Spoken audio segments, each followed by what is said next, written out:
The social worker's words still rang in my ears as I drove home from the adoption agency. Congratulations, you've been approved to adopt Riley. My hands trembled on the steering wheel, happy tears threatening to blur my vision. After 2 years of paperwork, interviews, and endless waiting, I was finally going to be a mother. My name is Prudence, and at 35, I'd made the decision that changed everything. Single motherhood wasn't the path I'd initially imagined, but life has a way of reshaping our dreams into something better. I pulled into my father's driveway, heart racing. He needed to know first, needed to understand why this mattered so much. The familiar red brick house loomed before me, its windows staring like judgmental eyes. "Dad?" I called out, letting myself in with my spare key.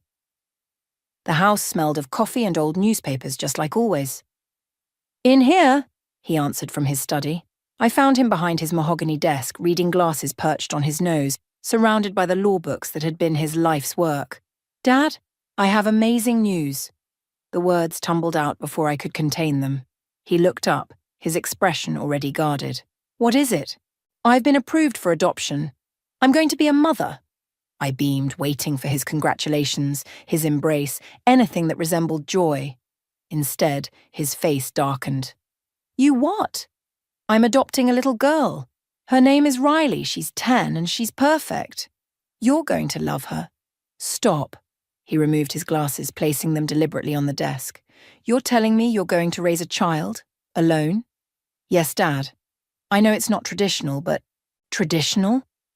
He stood up, his chair scraping against the hardwood floor. "This isn't about tradition, Prudence. This is about common sense.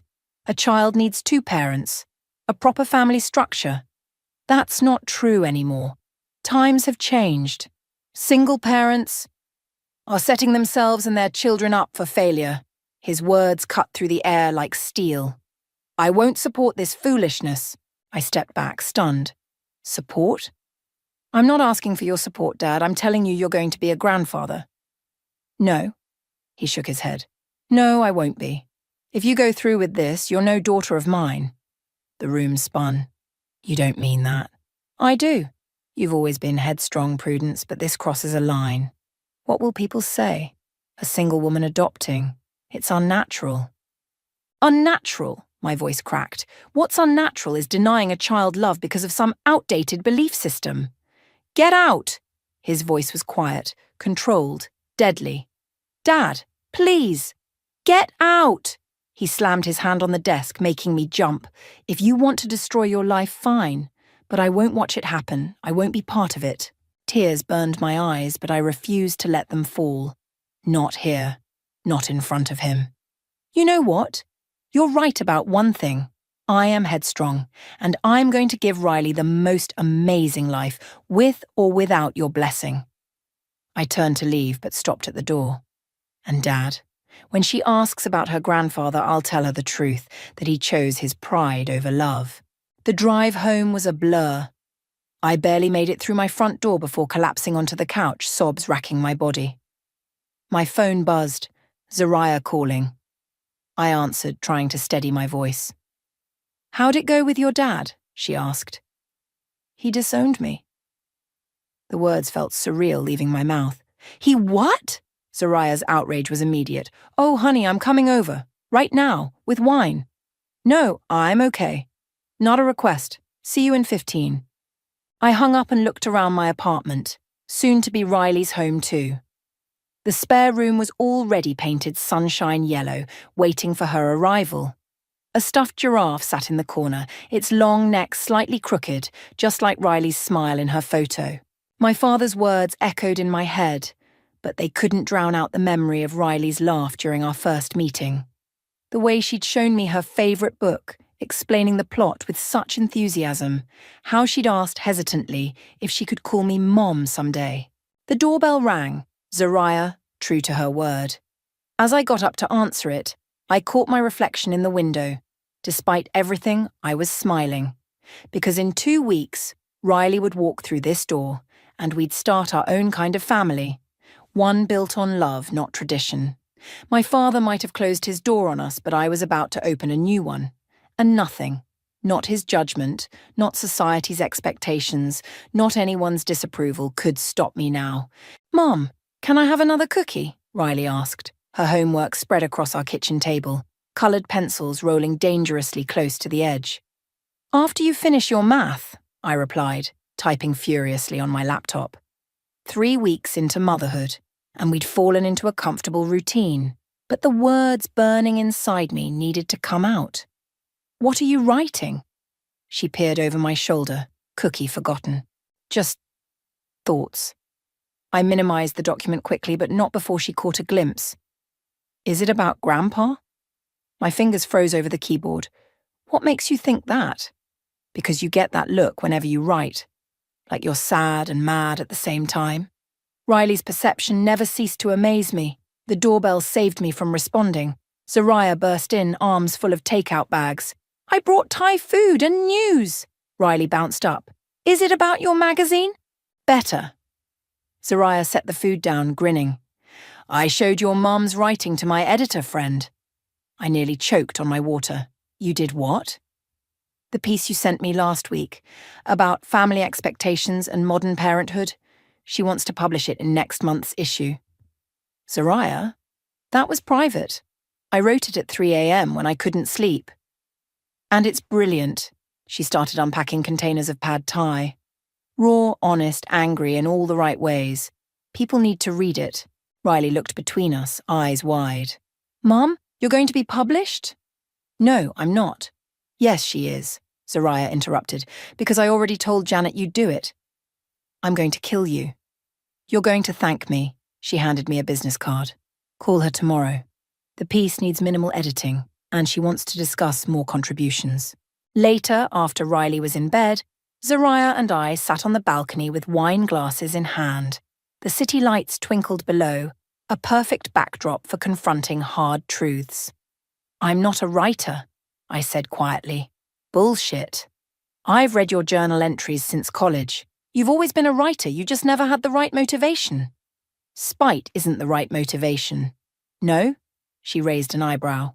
"Some of the best art comes from pain, from anger, from proving people wrong." I swirled my wine, watching the red liquid catch the light. "He hasn't called once, you know. Not even to check if Riley's settled in." "Then write about it. Write about all of it. The judgment, the silence, the way society still looks at single mothers like we're some kind of failure." "We? Hey! Being divorced with 2 kids isn't exactly the white picket fence dream either." She clinked her glass against mine. "But look at us. Your daughter's thriving, my boys are happy, and the world hasn't ended because we don't fit the traditional mold." My phone buzzed. An email from Janet, the editor. The subject line read, "Your voice matters." "What if I'm not ready to share this with the world?" I whispered. "Remember what you told Riley last week when she was scared to join the school play?" I smiled despite myself. Being scared means it matters. "Exactly." Zariah stood up, gathering her things. "Call Janet tomorrow, start writing. Turn all this pain into something powerful." After she left, I opened my laptop again. The document I'd been working on stared back at me, cursor blinking accusingly. I'd titled it, "The Cost of Unconditional Love." My fingers moved across the keyboard, finding words I didn't know I had. "Dear Dad, you taught me that family means sacrifice. What you never understood is that I didn't sacrifice Riley for your approval. I sacrificed your approval for Riley.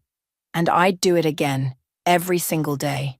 The words flowed easier now, like a dam breaking. I wrote about the day he turned his back on us, about Riley's first night home, about the strength I found in choosing love over tradition, about how sometimes family isn't what we're born into, but what we build from the ashes of expectations.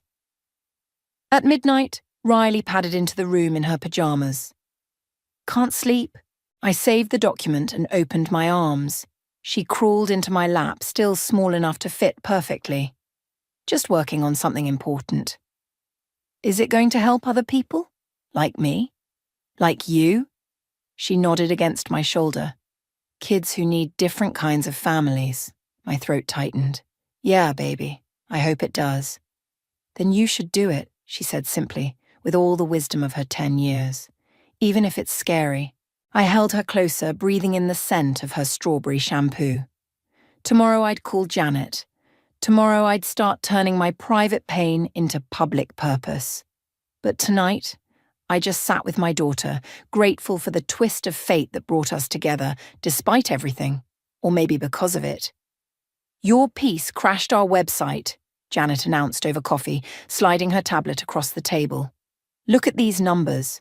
I nearly spilled my latte. The statistics were staggering. Hundreds of thousands of shares, comments flooding in from around the world. My story about choosing Riley over my father's approval had gone viral overnight. I've never seen anything like it, Janet continued. People are demanding more. They want to know what happened next, how you're coping, what your father... He doesn't know about the article, I interrupted, my stomach churning. He doesn't read lifestyle magazines. He might not, but someone he knows definitely does. This is spreading like wildfire on social media. My phone buzzed. Zariah. Have you seen Twitter? Aksha Prudence's pen is trending. I excused myself from Janet and stepped outside the cafe to take the call. This is insane, I whispered. I never meant for it to blow up like this. Are you kidding? This is exactly what needed to happen. You're giving voice to everyone who's ever been judged for their family choices. Back inside, Janet was already planning next steps. We need to strike while the iron's hot. Turn this into a series. Maybe even a book. A book? The word felt heavy, impossible. Your story resonates because it's real. Raw. People see themselves in your struggle. She leaned forward. Think about it. How many others are out there fighting against outdated family expectations?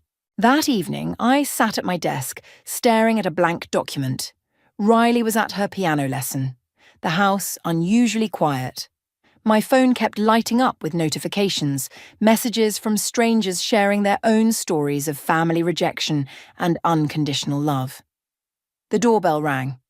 My heart stopped when I saw who it was through the peephole. Aunt Margaret. I opened the door to find my father's sister, her face drawn with concern. I read your article, she said without preamble. Is it true? Did Douglas really disown you? I nodded, stepping aside to let her in. She'd always been different from my father, softer, more understanding, but they'd grown up in the same rigid household. I remember when your father told me he was cutting ties, she said, settling onto the couch. I thought he'd come around eventually. You know how he is. Proud. Stubborn. Like father, like daughter, I managed a weak smile. No. She shook her head firmly. You're nothing like him. You chose love over pride. She paused, pulling something from her bag. He needs to see this. She handed me a yellowed envelope. Inside were old photographs. My father as a young man standing with a woman I'd never seen before. That's Sarah, Aunt Margaret explained. Your father was engaged to her before he met your mother. His parents disapproved because she was divorced. He chose their approval over love, and it haunted him. Still does. The photograph trembled in my hands. Why are you telling me this? Because history is repeating itself, but you're brave enough to break the cycle. She squeezed my hand. Keep writing, Prudence. Make him see what he's doing. After she left, I sat down at my computer again. The words came easier now, fueled by this new understanding. I wrote about generational trauma, about the courage it takes to choose differently, about the weight of family legacy. Riley came home as I was finishing, her piano books clutched to her chest. Mom, are you crying? I wiped my eyes quickly. Happy tears, sweetheart. Come here, I want to show you something. I pulled up the comments section under my article. See all these people? They're sharing their stories too, about how families can look different and still be perfect. She read a few comments, her face serious. Do you think Grandpa will read it? I don't know, baby. I stroked her hair. But I'm not writing it for him anymore. I'm writing it for us, and for everyone else who needs to know they're not alone. My phone buzzed again. Janet sending a contract for a book deal. The subject line read, Ready to Change Lives. Riley peered at the screen. You should do it, Mom. Your words are like magic. They're helping people feel better. I looked at my daughter, wise beyond her years, then at the old photograph of my father and Sarah. The past and present collided in that moment, showing me exactly what I needed to write next. Opening a new document, I typed the first line of what would become my book. Sometimes the bravest thing we can do is let go of the family we were born into to create the family we were meant to have. The cursor blinked, waiting for more, and this time, I was ready to give it everything. Your manuscript made me cry 3 times, and I'm not even through the first half, Yusef said, adjusting his glasses as he sat across from me in his office. The literary agent's desk was covered with sticky notes and coffee cups, my draft prominently displayed on his tablet. Is that good? I shifted in my chair, still uncomfortable with the idea that my personal pain could be marketable. It's beyond good, Prudence. It's exactly what the market needs right now. He turned his tablet around, showing me his notes. The way you weave Riley's adoption story with your father's rejection, then connect it to broader themes of family evolution. It's powerful stuff. A knock at the door interrupted us. His assistant poked her head in. Sorry, but you need to see this. She handed Yusef her phone.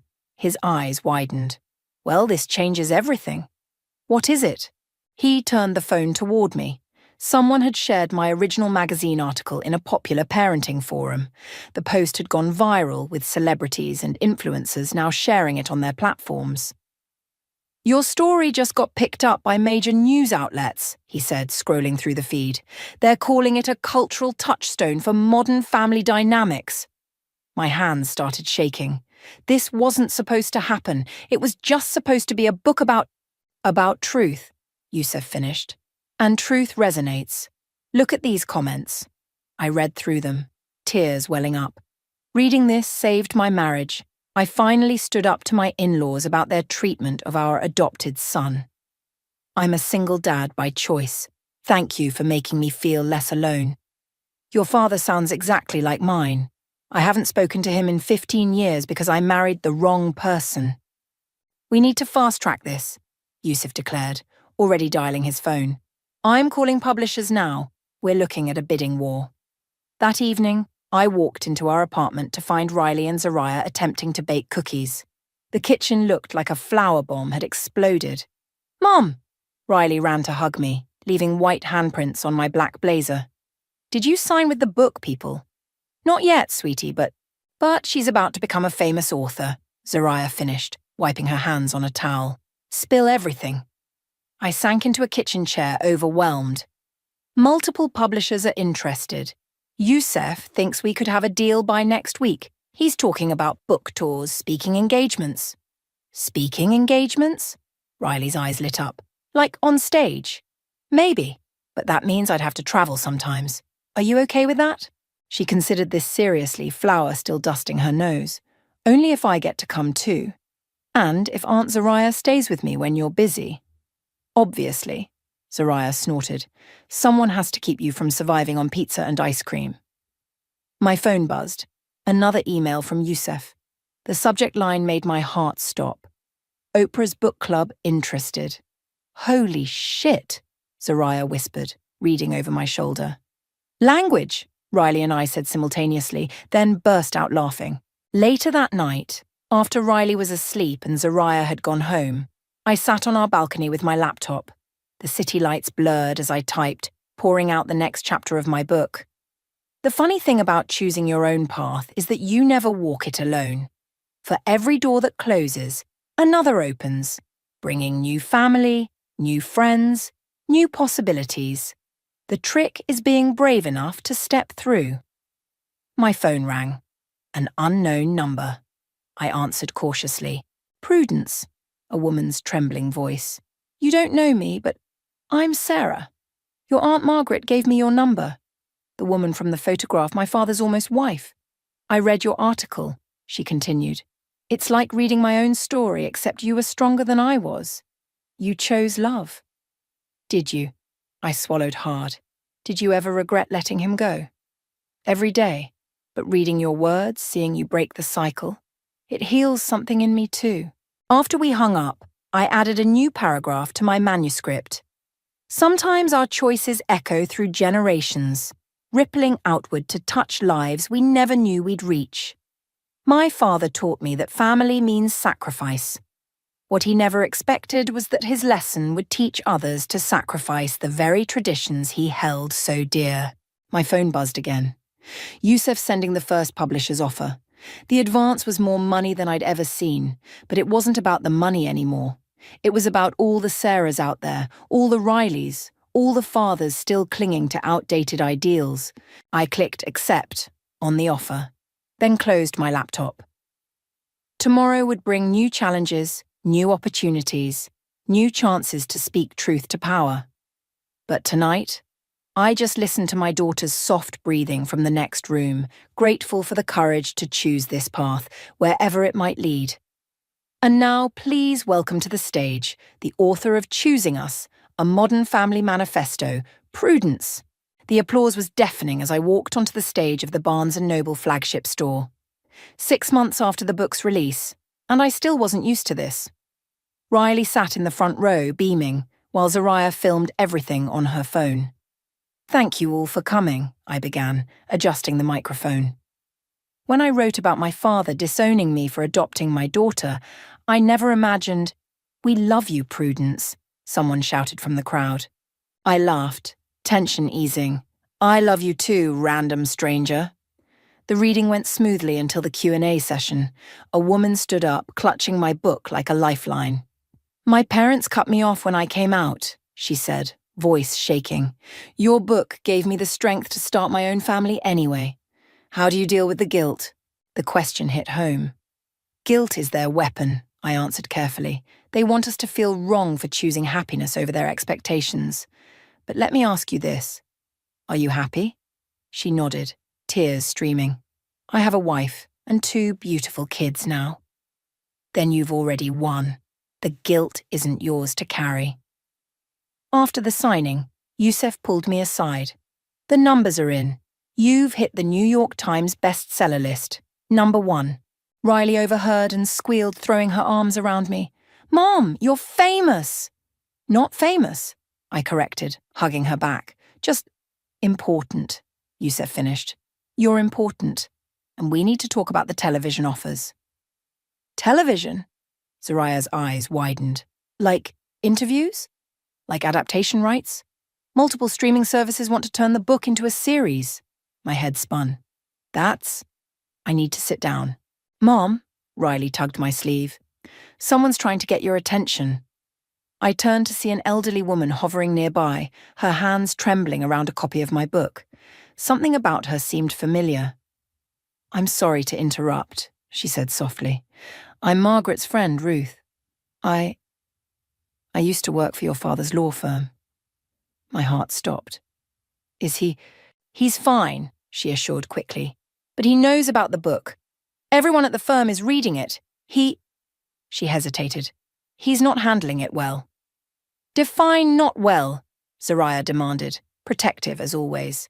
"He's been different. Distracted. Yesterday I saw him reading your book in his office. He thought everyone had left for the day."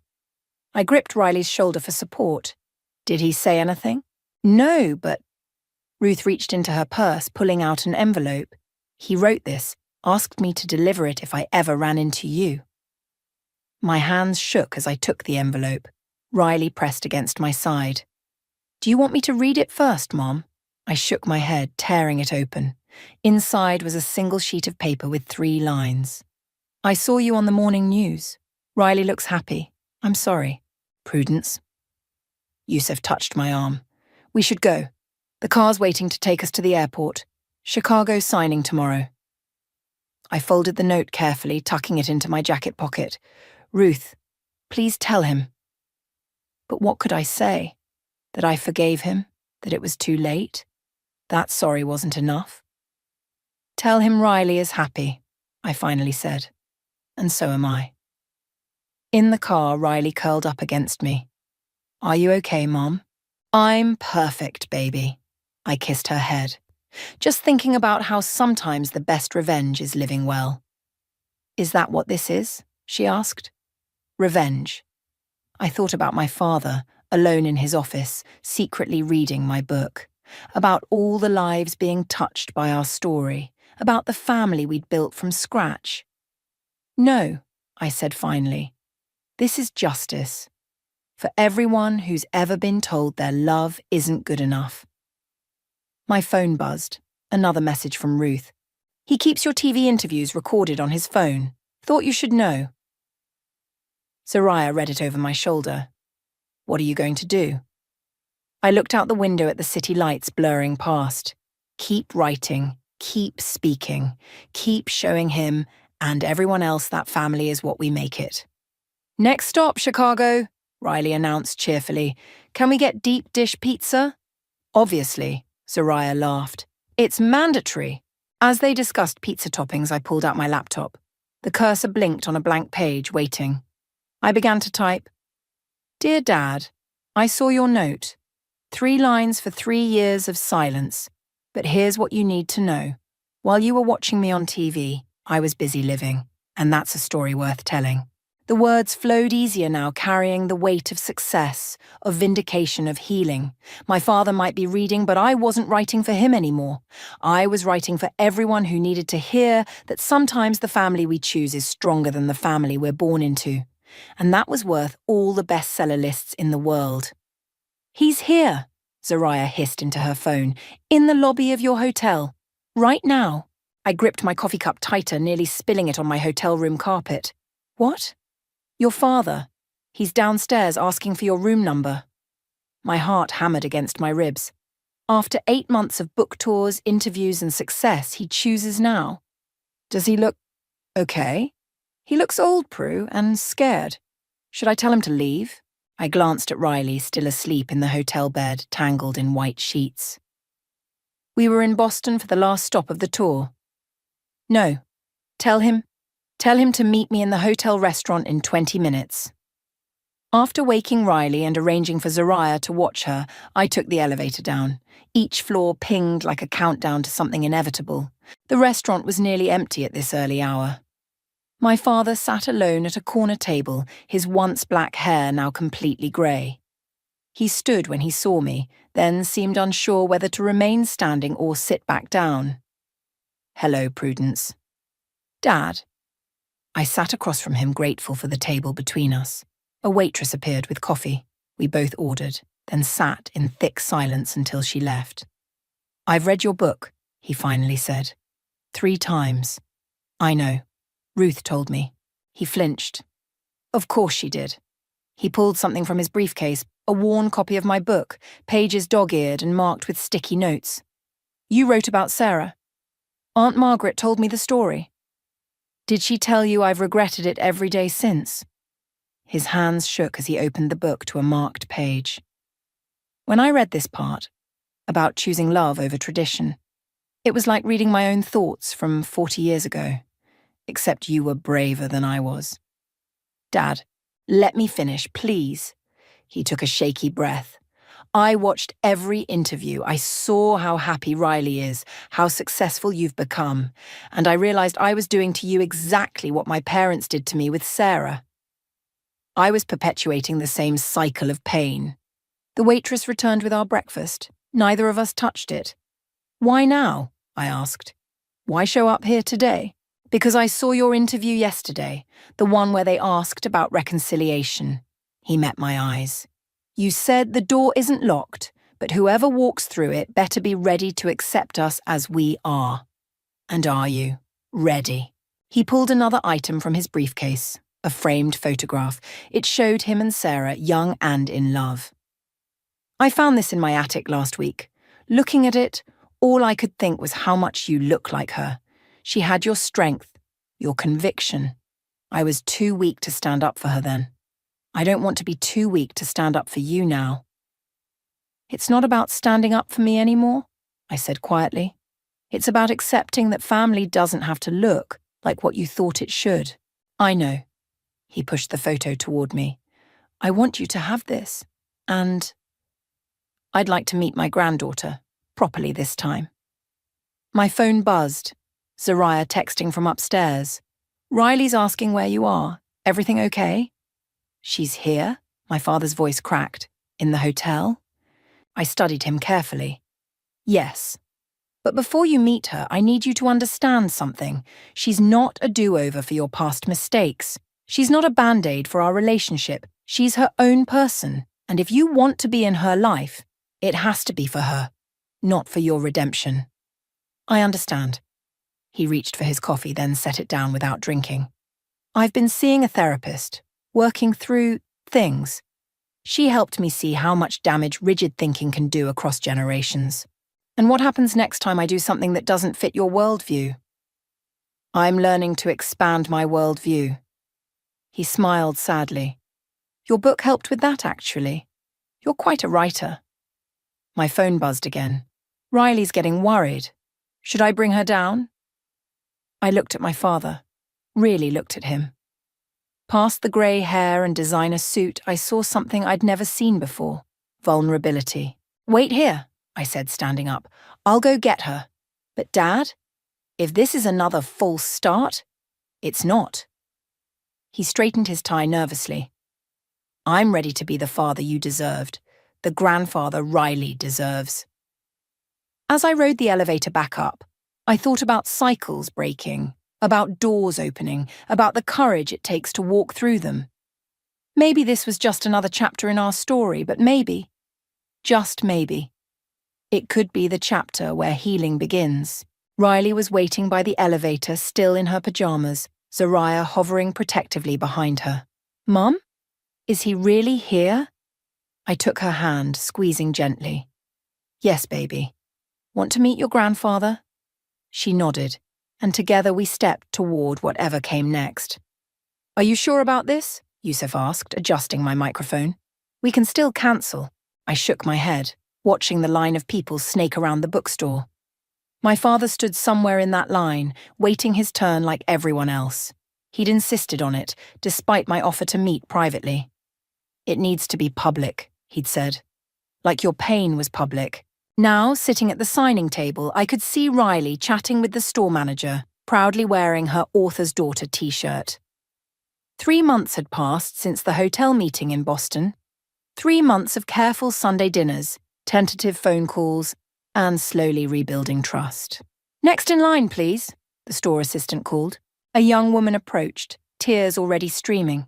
Your book saved my marriage, she whispered. My husband and I adopted after years of infertility, and my in-laws, well, you know. I did know. I signed her book with shaking hands. Choose love, always. The line moved steadily. Each person carried a story. Each signature felt like a promise. Then suddenly he was there. My father stood before the table, holding a fresh copy of my book. The store grew quiet, many readers recognizing him from the interviews where I'd told our story. I'd like my daughter to sign my book, he said clearly, his voice carrying across the hushed room. If she's willing. Riley appeared at my side, squeezing my hand under the table. I opened his book to the dedication page where I'd written, For Riley, who taught me that family is a choice we make every day. My father cleared his throat. I've been practicing what to say at this moment. I had a whole speech prepared. And, I looked up at him, and none of it seems right anymore. He placed something else on the table, a legal document. So, I'll let this speak instead. I picked up the papers, reading quickly, my eyes widened. Dad, this is the paperwork to make Riley's adoption official in every possible way. I've set up a trust fund for her education, listed her as my heir in my will, everything I should have done 3 years ago. Riley peered at the documents. Does this mean you're really my grandfather now? I've always been your grandfather, he said softly. I was just too foolish to see it. The store was absolutely silent now, everyone watching our private moment play out in public. I picked up my pen, opened his book, and began to write. Dear Dad, some traditions are worth breaking. Some bridges are worth rebuilding. Thank you for choosing us, finally. Love, Prudence. There's more, he said, pulling another envelope from his jacket. I found Sarah. My hand froze mid-signature. What? She's living in Seattle. We talked for hours last week. She's coming to visit next month. He smiled sadly. Your book helped her heal too. She said reading it was like getting permission to forgive herself after 40 years. Zariah appeared with tissues as tears started falling. Okay, everyone, let's give them a moment, she announced to the crowd. 10-minute break. But nobody moved. Instead, someone started clapping. Then another person joined in.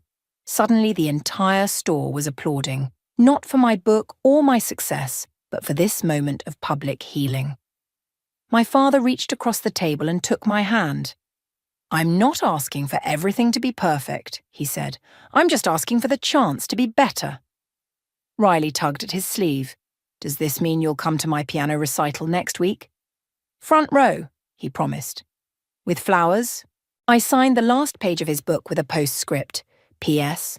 Sarah would be proud of you too. As he walked away, clutching the signed book, Youssef leaned in. Now, that's going in the paperback edition's epilogue. The rest of the signing passed in a blur. Later, over dinner at my father's house, the same house where he'd once thrown me out, Riley played piano while he showed me old photo albums. I found these in the attic, he said, pointing to pictures of my childhood. I thought maybe we could make new ones, better ones. I'd like that, I said, watching Riley teach him the basics of her latest piano piece. His fingers were clumsy on the keys, but he tried anyway, making her giggle. My phone buzzed. A message from Sarah. Your father told me about today. Thank you for showing him there's always a way back to love. I watched my father and daughter playing an off-key duet, their laughter filling the room that had once echoed with angry words. Sometimes the best endings aren't really endings at all, but new beginnings in disguise. Taking out my phone, I snapped a picture of them at the piano, the first of many new memories to come. Ready? Riley adjusted her graduation cap in the mirror, her hands trembling slightly. Almost. I pinned back a stray curl. There. Perfect. A knock at the door made us both turn. My father stood there, looking dapper in his suit, holding a bouquet of yellow roses. The auditorium's filling up. They're saving seats for the valedictorians family in the front row. Riley smoothed her speech cards nervously. What if I mess up? Impossible, he said, handing her the flowers. You're a natural speaker, just like your mom. We made our way through the school hallways, passing other graduates and their families. A woman stopped me, touching my arm. I just wanted to say, your latest book about reconciliation helped me reach out to my own daughter. We're talking again after 5 years. Mom's good at fixing broken things, Riley said proudly. No, I corrected. People fix themselves. Sometimes they just need permission to try. In the auditorium, Sarah sat next to Zariah, saving our seats. After reconnecting with my father, she'd become a regular part of our extended family. The what might have been turned into what finally is. There's my favourite graduate. Sarah stood to hug Riley, ready to knock their socks off. I think I'm going to throw up. That's how you know it matters, my father and I said simultaneously, then laughed at the familiar phrase. As Riley took her place with the other graduates, I watched my father pull something from his pocket, a worn copy of my first book. He still carried it everywhere, its pages now soft with use. Reading it again? I asked. Always find something new, he replied. Today it reminded me how close I came to missing all this. He gestured to our unlikely family gathering, Sarah, Zariah, Youssef, who'd just slipped in, even Aunt Margaret in the back row. The ceremony began. When Riley stood to deliver her speech, my father gripped my hand. My mum taught me that family isn't about matching DNA or meeting expectations, Riley began, her voice strong and clear. It's about choosing each other, every day, even when it's hard. Especially when it's hard. She looked directly at us.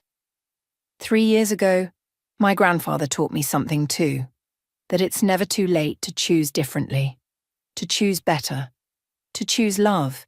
My father's hand tightened around mine. So as we graduate today, heading into an uncertain future, remember this. The families we're born into shape us, but the families we build define us. And sometimes, If we're very lucky, those families find their way back to each other. The applause was deafening. Through my tears, I saw my father wiping his eyes with his handkerchief. "She's remarkable," Sarah whispered. "She is," my father agreed, "because Prudence gave her the freedom to be herself, something I never gave you, or her." "But you learned," I said softly. "That's what matters." After the ceremony, amid the chaos of photos and congratulations, Riley pulled us all together. "I have an announcement," she said, practically bouncing with excitement. "I got accepted into the creative writing program." "Following in your mother's footsteps?" Zariah teased. "Actually," Riley pulled out her own worn notebook. "I've been working on something, about a girl whose family breaks apart, then puts itself back together in a better way, with help from her mom, and her grandfather, and some unexpected additions."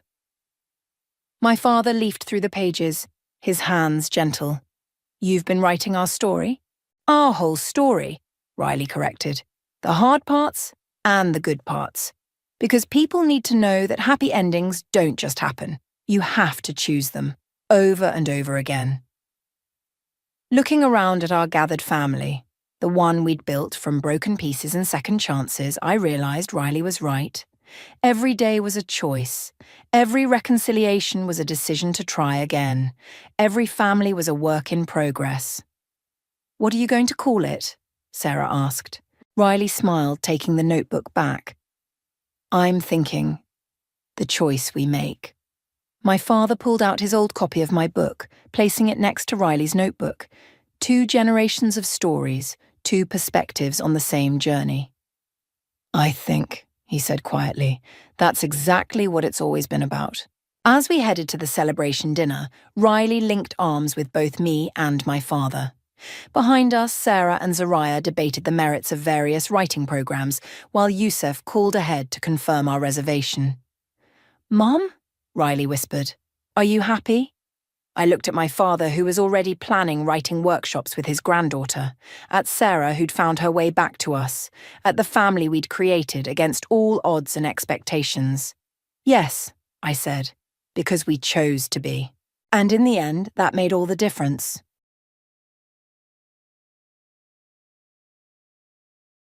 The town library was a sanctuary for many, including me. I always found comfort amidst its tall wooden shelves and the scent of old pages.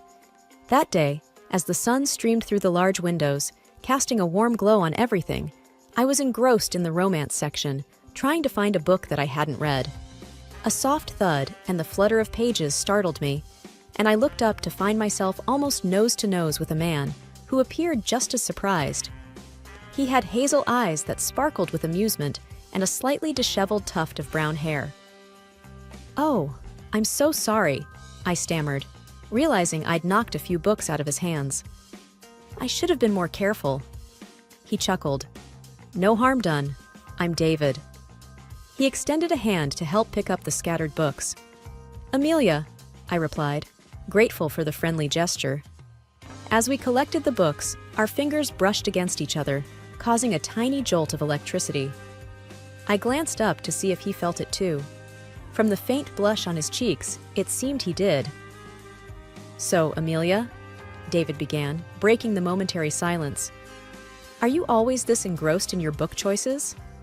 I laughed. "Only when I can't decide on my next fictional escape. How about you?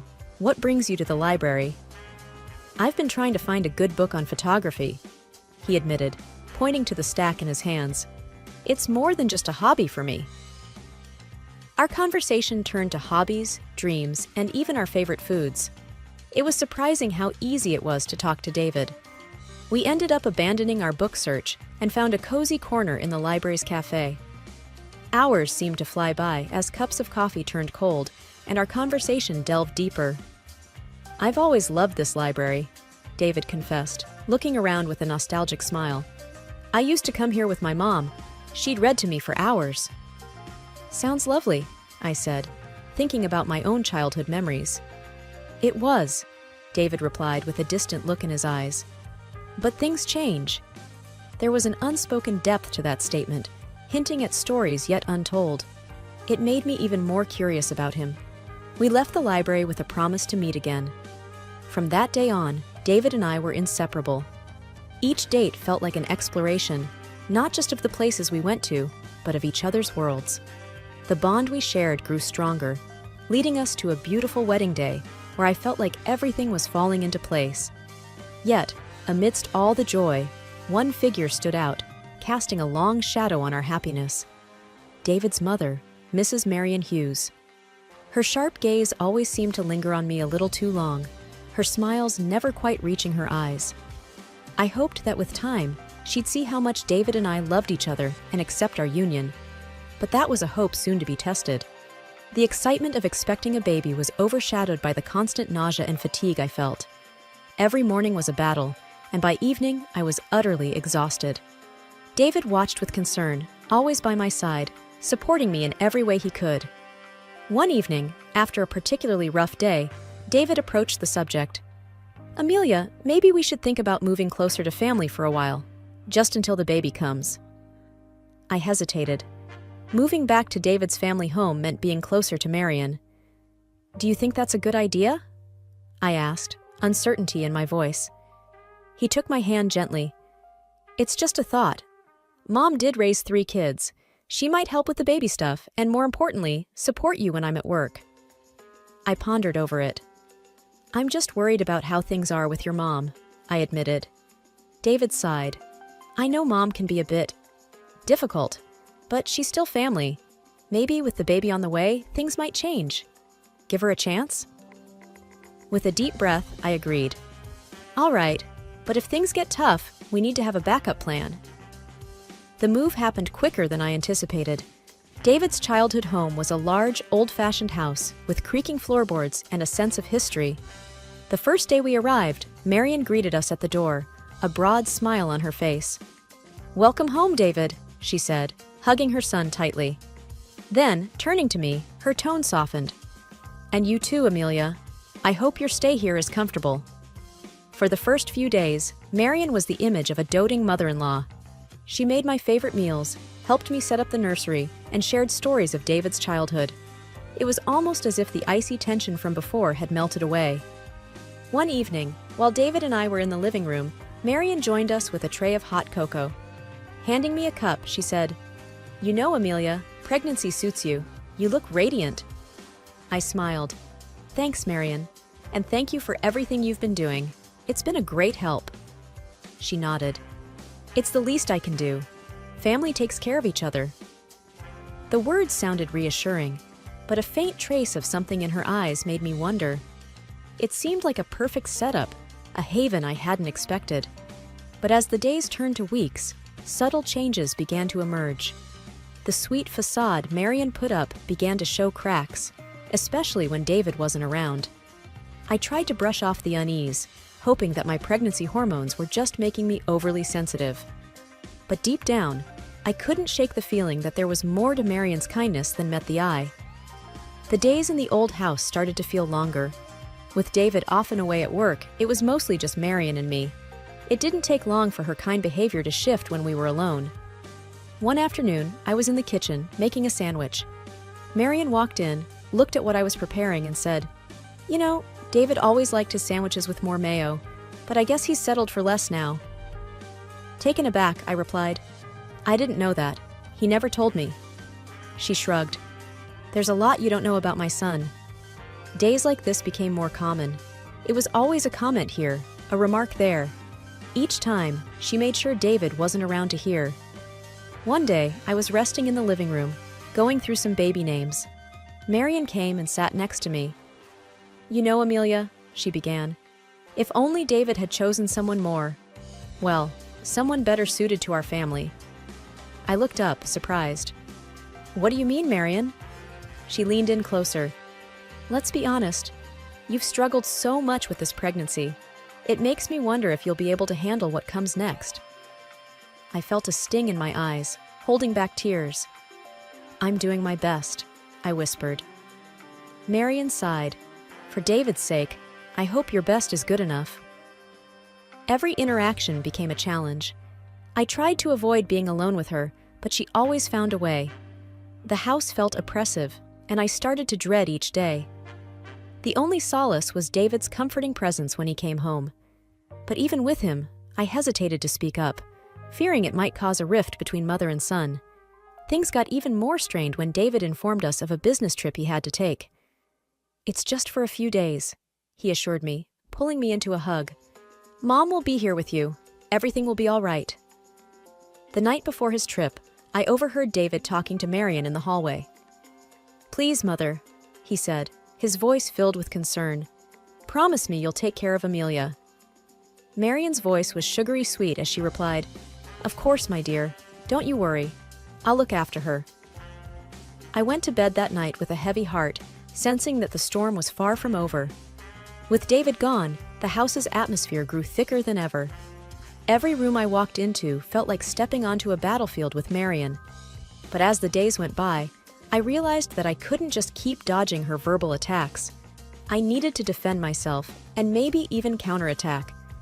The day after David left, I sat in our shared living room, browsing through online forums for advice on dealing with difficult family members. The consensus was clear. Evidence was crucial. That's when the idea of the voice recorder struck me. If I could capture Marion's words, I could finally show David her true nature. The very next day, I made a trip to a local electronics store. As I was browsing through the different recorders available, a friendly store assistant approached. "Looking for something specific?" he asked. "Something that can record voice discreetly," I answered. He nodded, showing me a small device. "This one's quite popular, easy to conceal and clear audio quality." I bought it immediately, feeling like I'd acquired a shield against Marion. Upon returning home, I found Marion in the living room. She was going through a photo album, probably reminiscing about the past. "Ah, Amelia," she said without looking up. "Come, see these photos of David when he was young. So innocent and unburdened. Before all this." I sat down, my new recorder discreetly activated in my pocket. "He always speaks fondly of his childhood," I remarked, trying to keep the conversation neutral. She gave a half smile. "Well, he had a mother who cared for him, who knew how to bring up a child properly. Unlike some." I took a deep breath, attempting to stay calm. "I'm sure we all do our best for our loved ones, Marion." She scoffed. "Doing one's best and knowing what's best are two different things. I just hope my grandchild doesn't suffer due to your inexperience." I nodded, biting back a retort. "Thank you for the advice, Marion." Little did she know that every snide remark was being captured. The days dragged on, and I gathered more evidence. Simultaneously, I started searching for an escape plan, a place of my own where I could breathe. After a thorough search, I stumbled upon a quaint apartment nearby. It felt right, a sanctuary from Marion's constant onslaught. One evening, as I went over my recordings and thought about the apartment, I felt a surge of hope. This was more than just about standing up to Marion. It was about securing a peaceful future for my child and me. It was about ensuring David knew the truth. With renewed energy, I prepared for the days ahead, knowing they wouldn't be easy, but believing they'd be worth it. A few days had passed since David's departure.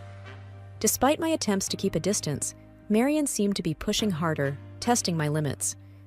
One particular evening, after dinner, she decided to bring up the topic of baby names. I was in the living room, looking through a baby name book David had bought for us. "Naming a child is a significant task," she began, settling herself on the sofa opposite me.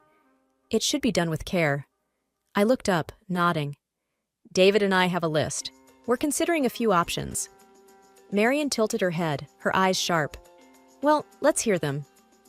Taking a deep breath, I began. "We're thinking of Lily if it's a girl or Ethan if it's a boy." She rolled her eyes. "Lily?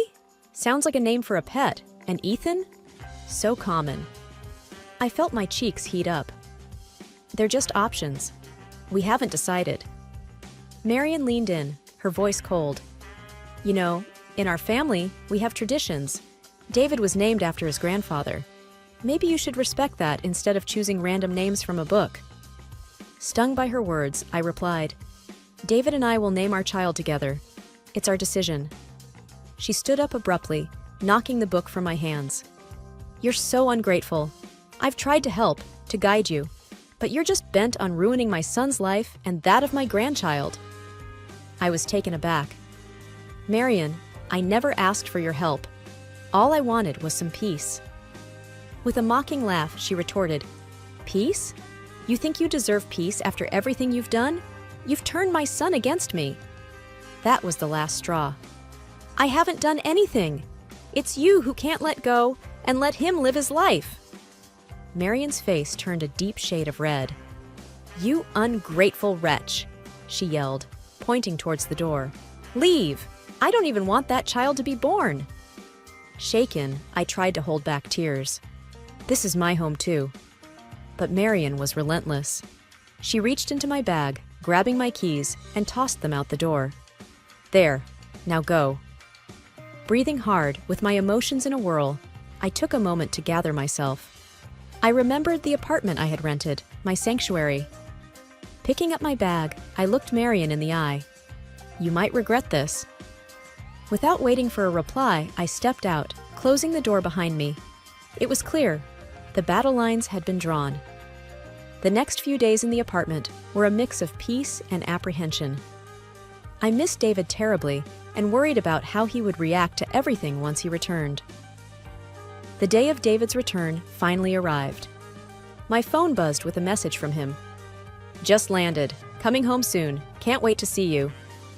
I replied, "I'm at the new apartment. Call me when you get to the house." 2 hours later, David called. His voice was a mix of confusion and concern. "Amelia, why are you in an apartment? Where's all your stuff? Why aren't you home?" I took a deep breath. "David, there's a lot you need to know." After explaining everything, from the voice recordings to the final confrontation with Marian, there was silence on the other end. Then, "I'll be there in 10 minutes. When David arrived, I played him the recordings. His face turned from shock to anger with every word Marian spewed. When it ended, he looked devastated. "I can't believe she said all those things to you. I'm so sorry, Amelia." Taking his hand, I said, "David, it's not your fault. I just couldn't stay there anymore." David's eyes were fierce. "We're confronting her together." We drove back to the house, and as we entered, Marian was sitting in the living room, feigning surprise. "David, welcome back. Where's Amelia?" David's voice was ice cold. "She's right here, and we've heard everything." Marian looked between us, trying to gauge the situation. "I don't know what you're talking about." Without saying a word, David played one of the most damning recordings. Marian's face paled. When it ended, David's voice trembled with anger. "How could you, Mother? She's carrying our child, your grandchild." Marian's eyes darted around, searching for an excuse. "David, you don't understand. I was trying to protect you." David cut her off. "Protect me? By tormenting Amelia? That's not protection. That's cruelty." Marian started crying. "I just wanted the best for you." David shook his head. "Your version of the best isn't what I want. Amelia and our baby are my family now. You need to respect that." Marian sobbed harder, trying to reach out to David, but he stepped back. "I need some time, Mother. Away from all this." Taking my hand, David led me out of the house, and we drove back to the apartment. The rift between mother and son was evident. But in that moment, our bond grew stronger, united against the deceit we had faced. The new apartment was a stark contrast to the opulence of the house we had left. It was cozy, with sunlight streaming in through large windows. There was something liberating about this modest space. It felt like the fresh start we desperately needed, a place where David and I could rebuild our life and prepare for the arrival of our baby without any dark clouds hanging over us. David and I spent the first few days setting things up. We transformed the second bedroom into a nursery, picking out neutral tones for the walls and assembling furniture piece by piece. As we painted the baby's room one afternoon, David said, "You know, all things considered, this place feels more like home than the big house ever did." I smiled, dipping my brush into the paint. "It does, doesn't it? It's smaller but feels warmer." While putting up a shelf, David found a photo from our wedding day, tucked inside a book. "Look at us. he remarked, passing me the photograph. Our smiles radiated pure joy, blissfully unaware of the storms ahead. We've come a long way since then, I mused, placing the photo on the freshly painted shelf. But we've also grown stronger together. David wrapped an arm around me. I still feel guilty, Amelia. I thought going back to that house, to my mother, would be the solution. How wrong I was. I looked up at him. It's not your fault, David. We made that decision together, and now we're starting anew, together. A few days later, an unexpected package arrived. No return address, but we recognized the handwriting. Inside was a meticulously knit baby blanket, soft to the touch, accompanied by a note. Reading it aloud, David's voice was filled with mixed emotions. I hope this can mend our relationship. Marion. We exchanged glances, both pondering the same question. Could things ever go back to the way they were? After a deep sigh, I said, It's a beautiful blanket, and I appreciate the effort, but... David nodded in understanding. I know. We need to protect our peace, our family. The past has shown us that. We were unified in our decision. Our focus was the life we were creating, the family we were building, and the love that remained unshakable. The baby's imminent arrival was our beacon of hope, and every corner of the apartment was a testament to that. We had carved out a sanctuary, distancing ourselves from past hurts and looking forward to a future filled with love and trust. Our new apartment became a symphony of baby cries and joyous laughter. Sophie, with her tufts of brown hair and curious hazel eyes reminiscent of David, was our pride and joy. The tough times we'd weathered seemed distant, like a storm that had passed, leaving only clear skies behind. David and I often found ourselves marveling at the little life we'd created. Late one night, as we were both up attending to a fussy Sophie, he looked at me with admiration. You're incredible, you know? Getting through everything with Marion, and now being such an amazing mom. I smiled, gently rocking Sophie. We did it together, and look at what we have now. I gestured to our daughter, who was slowly drifting back to sleep. One Sunday afternoon, as Sophie played on her mat, David proposed a little outing. How about a trip to the library tomorrow? It's where our story began. I think it's time Sophie knows that place. I nodded in agreement. Sounds perfect. We can make it a family tradition. The next day, the library greeted us with its familiar silence. We showed Sophie the very spot where we had met. David, holding her little hand, whispered, This is where I met your mom, where our family's story began. In that moment, standing in the midst of aisles filled with countless stories, we felt grateful for our own. We had faced challenges, yes, but they had shaped our journey, guiding us to this present moment. The library had been the start of our story, and now it played a part in Sophie's. As days turned into weeks and weeks into months, life continued its rhythm. We shared tales of bravery and love with Sophie, always emphasizing the importance of standing up for oneself and one's family. Marion, although a part of our past, barely featured in our conversations. One evening, while putting Sophie to bed, I realized the true weight of the decisions we had made. By choosing our family's happiness and well-being over external pressures, we had set a foundation for Sophie to grow up, knowing the value of love, trust, and resilience. With Sophie asleep, I walked out to the living room where David was waiting. We sat, hands entwined, looking at the city lights. The world outside held challenges and uncertainties, but in our little apartment, there was only warmth, love, and the promise of many tomorrows.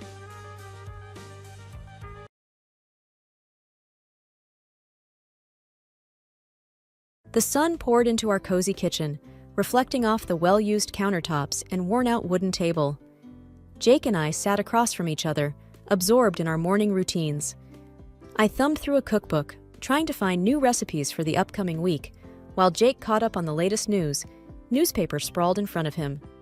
You remember my work event next weekend? I began, breaking the comfortable silence. It's that big fundraiser, the one I've been talking about for weeks. Jake, looking up with a thoughtful expression, responded, Ah, the annual gala, right? With all your colleagues and their fancy dresses and tuxedos? I chuckled. Exactly that one. It's important to me, Jake. It'd mean a lot if you came, and not just for a brief appearance. His eyes twinkled as he teased. "Trying to show off your successful, charming husband, are we?" I playfully swatted his arm. "Oh, hush. You know it's not like that. But yes, it's crucial for networking, and having you by my side would give me a confidence boost." He nodded, taking a bite of his toast. "I promise I'll be there, by your side, throughout. Besides, it gives me a chance to see you dressed up, and I never pass that up." We both laughed at that, knowing full well he loved any excuse to get dressed up himself. Just then, his phone buzzed, diverting his attention. He read a message and sighed audibly. "My car's stuck at the mechanics again. I thought they'd have fixed it by now. This is going to mess up my whole day." Seeing his frustration, I quickly offered, "Why don't you take my car? I don't have any major plans today. Just some cleaning and maybe catching up on a book." He looked up, clearly surprised. "Are you sure, Alex? I don't want to leave you stranded."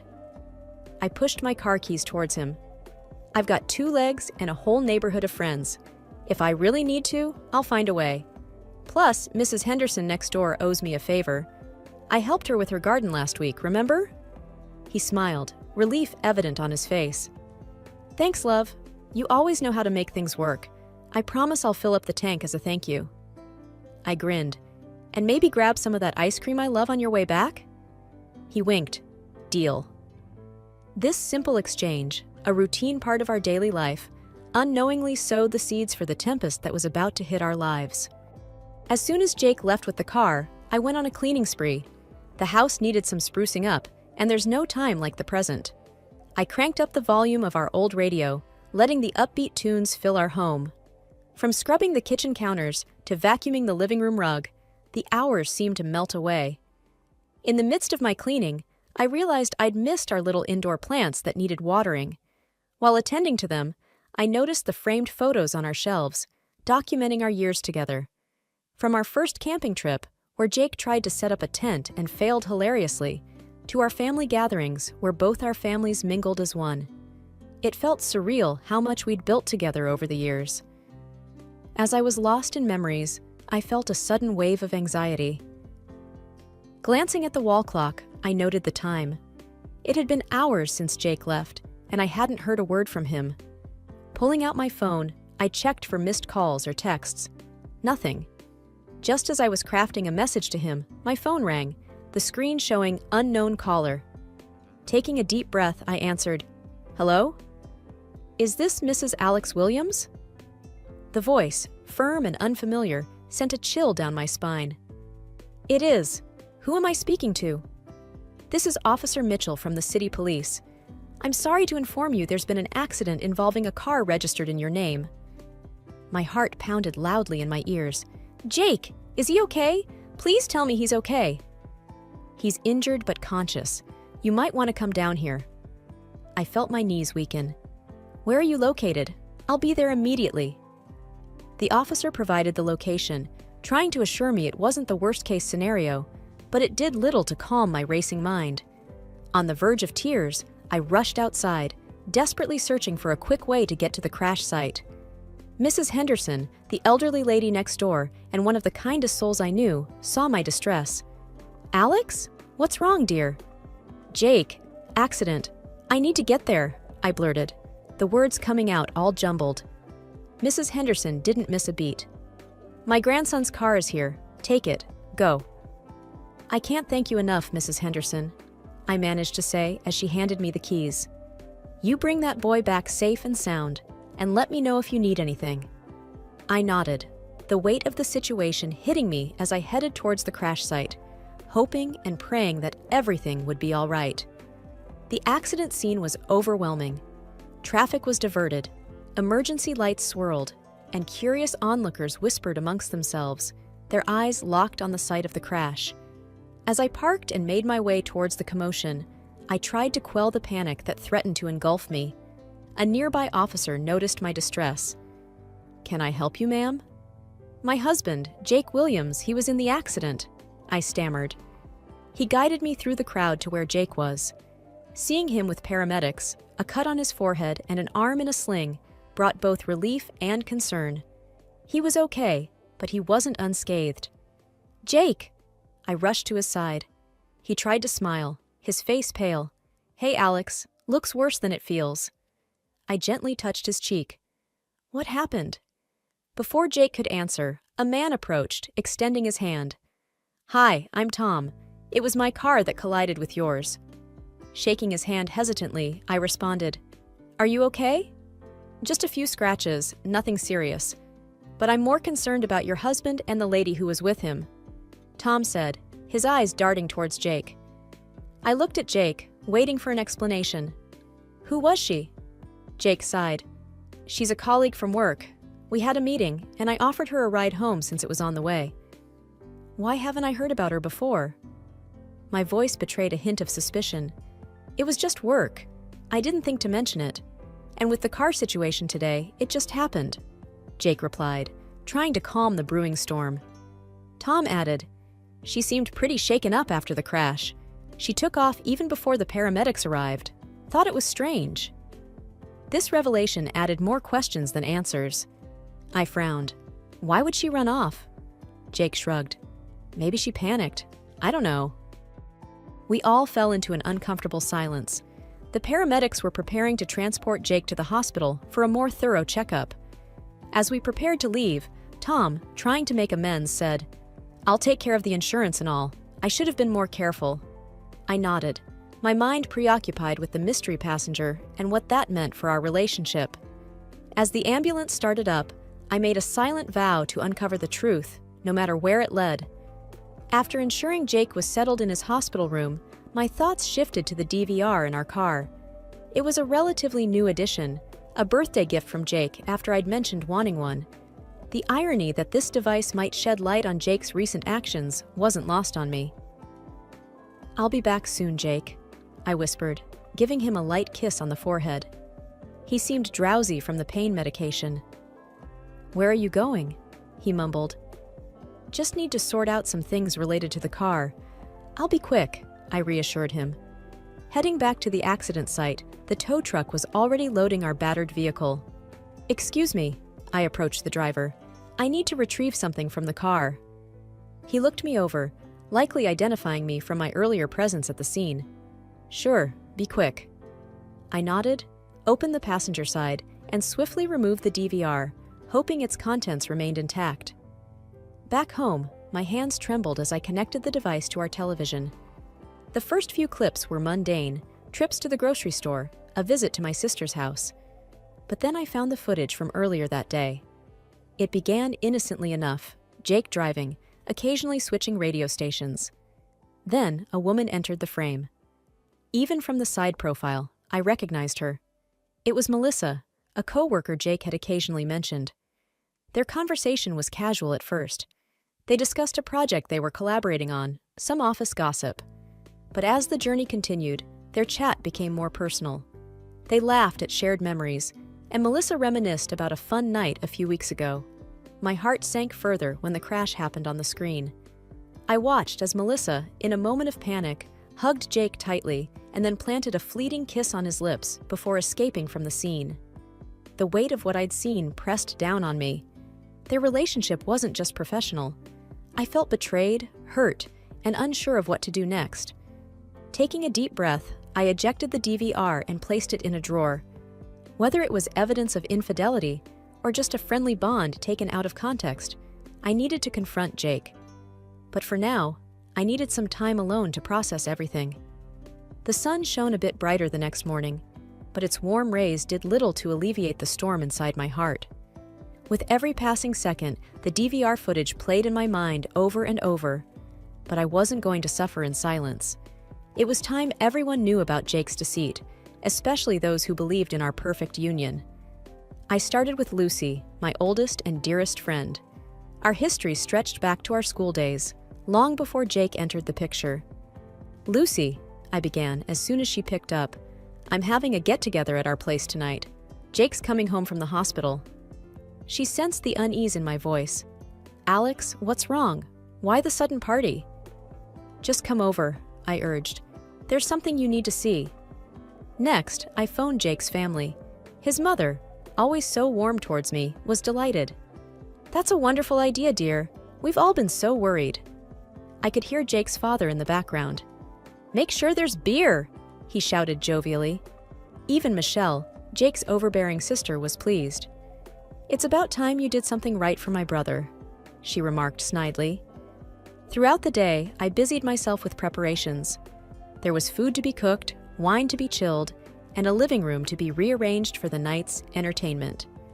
By the time guests began arriving, our home was filled with the tantalizing aroma of roasted chicken and baked goods. Jake, having been discharged earlier, walked in to find our house bustling with activity. He looked surprised, yet pleased. "What's going on?" he asked, a small smile forming on his lips. I forced cheeriness into my voice. "Just a small gathering to let everyone see that you're all right." He leaned in, kissing my forehead. "You're full of surprises." Lucy, who had been watching from a distance, approached us. "Glad to see you up and about, Jake," she said, though her eyes were questioning as they met mine. The evening progressed, filled with light-hearted banter and the clinking of glasses. Michelle was, predictably, the loudest, sharing stories of Jake's childhood, much to his embarrassment. The laughter and chatter provided a stark contrast to the turmoil inside me. As dinner ended and people moved to the living room, I knew the moment had come. "I've got something to show everyone," I announced, holding the DVR remote. Jake looked puzzled. "What's this about, Alex?" I pressed play without answering. The room fell silent, save for the video's audio. As the scene with Melissa played out, gasps filled the room. Jake's face turned ashen, realizing what was happening. As the video ended, Lucy broke the silence. "Alex, what was that?" Jake, flustered, tried to interject. "It's not what you think." The room was abuzz with whispers, and all eyes were on the two of us. The stage was set for Jake to finally explain himself. The weight of the truth descended heavily on the room, muffling the chatter that had once filled it with joyful noise. Stunned faces looked from the now silent screen to Jake, their expressions ranging from shock to disappointment. Lucy, forever the anchor in my life, was the first to voice her confusion, her eyes darting between Jake and me. "Alex, why would you show this? What's happening?" Jake, sensing the rising tide of questions and accusations, tried to take control of the narrative. "Listen, everyone, it's not what it seems. Melissa just needed a ride. The hug, the kiss, it was just in the heat of the moment after the crash." Michelle, eyebrows furrowed and usually so critical of me, looked distraught. "Jake, you're not making sense. First the rumors, and now this? Why would she even be with you in the first place?" He looked down, searching for words. "It was a work thing. We got close. But it wasn't serious. It was just a one-time thing." Jake's mother, Mrs. Anderson, a pillar of grace and kindness, looked shattered. "Oh, Jacob," she murmured, her voice tinged with disbelief. "This isn't like you. You and Alex, you were the ideal couple." His father, Mr. Anderson, a man of few words, had a deep frown etched on his face. "Son, you need to explain everything. This isn't just about you two anymore. It's about the family." Sarah, Jake's younger cousin, who had idolized him, looked close to tears. "Jake, why? Alex has been nothing but kind to all of us." Jake, increasingly desperate, replied, "I made a mistake. I don't know how it spiraled this far." Lucy tightened her grip on my hand. "Alex, I've known you both for years. You two were inseparable, the perfect team. Whatever this is, it needs to be dealt with." I took a deep breath. "I know, Lucy. I thought we were strong, that nothing could break us. But now, I don't know." Amid the murmurs and discussions, Michelle walked over, her demeanor softer. "Alex, I'm so sorry for the way I've treated you. And to think my brother was doing this, I was wrong about you." The room was thick with a mix of empathy, regret, and unanswered questions. It was evident that our relationship had changed in the eyes of everyone, and the path ahead would be an uphill one. After the eventful evening, the house was filled with an uncomfortable silence. Some relatives had decided to leave, wanting to avoid any more drama, while others stayed, trying to offer comfort, or simply too shocked to move. I retreated to our bedroom, wanting some time to myself, but Lucy followed. She sat next to me on the bed, placing an arm around my shoulders. "Alex, are you okay?" I sighed deeply. I thought I was prepared for whatever came next, but seeing everyone's reactions, it just made it all too real. Lucy hesitated, then said, "There's something else you should know." I looked at her, my heart racing. "What?" She took out her phone, opening Melissa's social media profile. There, in her recent uploads, was a picture of a hand with a very familiar watch. Lucy pointed. "I noticed this earlier. It's Jake's watch, right?" Tears welled up in my eyes. "Yes, that's his watch. I gave it to him on our 5th anniversary." Lucy continued. "This photo was taken in your bedroom, Alex. Look at the background. It's your dressing table." I was taken aback. How could he? Bringing her into our home, our sanctuary? It's a violation. There was a soft knock on the door. Michelle peeked in, her face pale. "May I come in?" I nodded, still trying to process everything. Michelle hesitated. "I saw the photo Lucy's talking about. It's unmistakable. I'm so sorry, Alex. I had no idea Jake was capable of this." I replied, "Neither did I." Michelle looked down. "I spoke to him downstairs.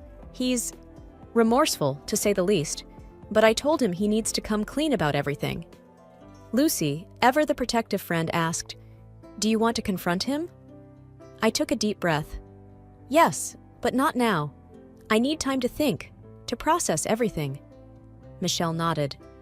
"Take all the time you need. Just know that I'm here for you. We all are." The weight of the entire situation hung heavily. My trust was shattered, but the support from those around me, especially from unexpected quarters, provided a small solace. The morning sun filtered through the sheer curtains, casting muted shadows across the ornate living room. Soft melodies from a forgotten radio played in the background, clashing dramatically with the tension that was almost palpable. I stood at the entrance for a moment, gathering my composure. Jake was already there, fidgeting nervously, while Lucy and Michelle whispered in hushed tones at a corner. The chandelier above shone brilliantly, illuminating the room but failing to dispel the gloom. Drawing a deep breath, I broke the silence. "Jake, I've had a restless night, but I need every single detail now." He looked up, his face pale, shadows underlining his guilt-ridden eyes. "Alex, it's complicated, but you deserve to know." Lucy snorted derisively. "Complicated? Cheating on your wife is complicated? Spare us the theatrics." Jake shot back, clearly agitated. "Lucy, this is between me and Alex. Stay out of it." Michelle, always the peacemaker, stepped forward. "We're all involved now, Jake, but let's keep this civil." I nodded. "She's right. Start from the beginning, Jake." Rubbing his forehead, Jake began. "A few months ago, with all the pressure at work, Melissa was the one person who understood what I was going through. We were just friends at first, but things spiraled out of control." Lucy, unable to contain her anger, exclaimed, "And you thought bringing her to your home was a good idea? Where's your respect, Jake?" Michelle sighed deeply. "Lucy's right. That's just unforgivable." Jake, close to tears, responded, "I regret it every single day, every moment. But Melissa, she has this pull. It's not an excuse, but I felt trapped." Lucy's voice dripped with sarcasm. "Oh, the trapped card. Classic." I intervened. "Enough, Lucy. Jake, was our marriage ever real to you?" Jake's voice broke. "It was, Alex. It is. I made a terrible, terrible mistake. I can't change the past, but I'd do anything for a chance at redemption." Michelle, her eyes moist, said, "Jake, some things once broken can't be mended. It's a hard truth." Lucy whispered, mostly to herself, "We thought you were different, but you proved us wrong." Facing Jake, I stated with finality, "I need to find happiness again. Away from all this. Away from you. I'm filing for divorce." Jake's plea was almost a whisper. "Alex, if there's even a shred of love left, please reconsider." But my mind was made up. "This isn't about love anymore, Jake. It's about self-worth." Lucy and Michelle closed in, their support evident. As I moved towards the door, I threw one last glance at the life I was leaving behind, a chapter closing, and a new one waiting to unfold.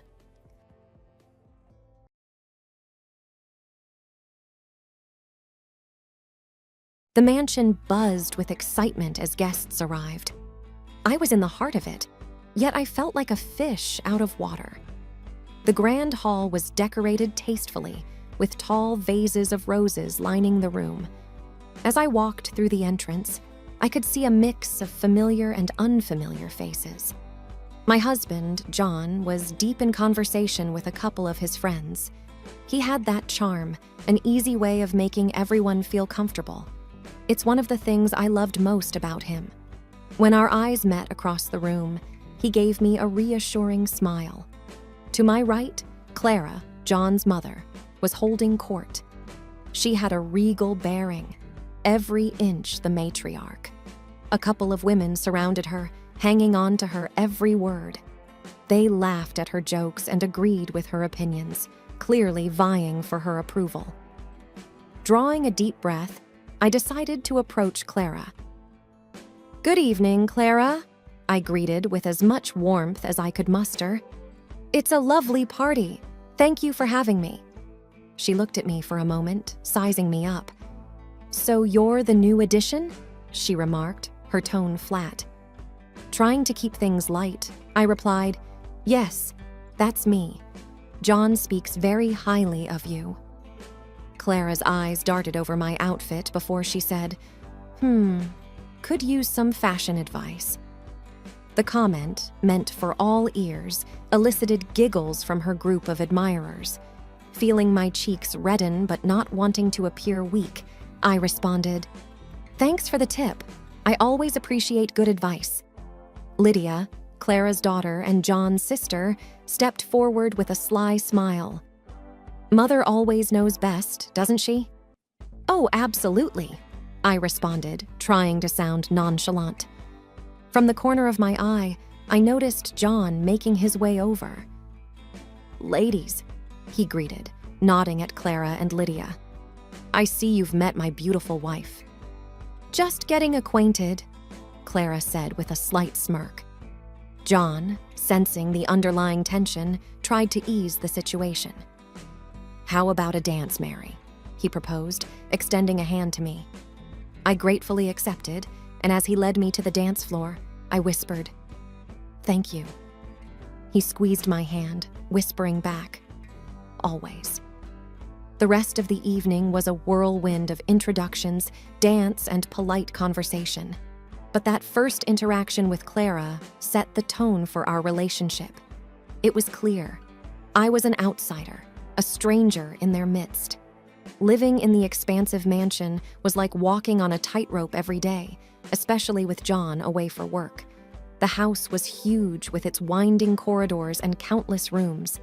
I tried to personalize our space, adding little bits of us in corners, hoping to transform the museum-like aura to something warmer and more homely. However, the rules, most of which were unspoken but expected, loomed large. I'd get gentle reminders from Clara about how things are done in this household. Things like which china to use for breakfast, which room not to sit in, or even the correct way to answer the landline phone. It felt restrictive and suffocating. One particular morning, after John left for work, I was in our designated living room, rearranging some books and adding personal photos to the shelves, trying to make the mansion feel more like home. That's when I heard the door unlocking.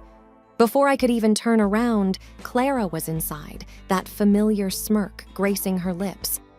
"Good morning, Clara," I greeted, attempting to keep things cordial.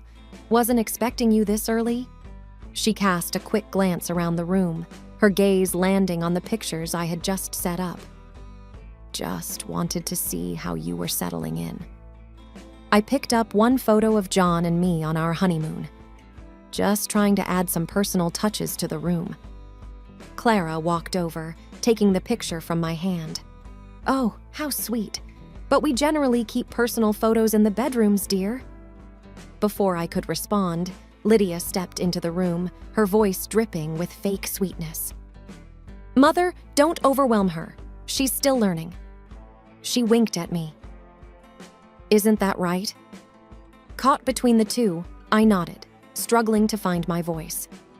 "Yes, still learning. Thank you both for your guidance." Clara, apparently not done with her inspection, walked over to a table. With a dramatic sweep of her finger, she showed an almost invisible layer of dust. "You really should try cleaning more often," she tut-tutted. Lydia laughed. "Or maybe hire someone who knows how. It's no shame in needing help, especially if housekeeping isn't your strong suit." I felt my cheeks burn. "I cleaned it yesterday, but perhaps the house is just too big for one person to manage." Clara smirked. "Oh, we managed just fine before you came along." Feeling cornered, I took a deep breath, determined not to let them see me crumble. "I appreciate your feedback. Maybe you can suggest a cleaning routine or help that you previously employed.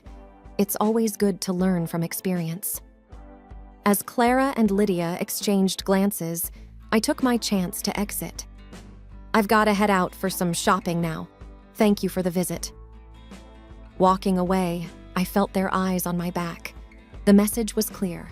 This was their territory, and I was an intruder. The unwelcome mat wasn't just a piece of fabric at the entrance. It was an ever-present shadow, reminding me of my outsider status.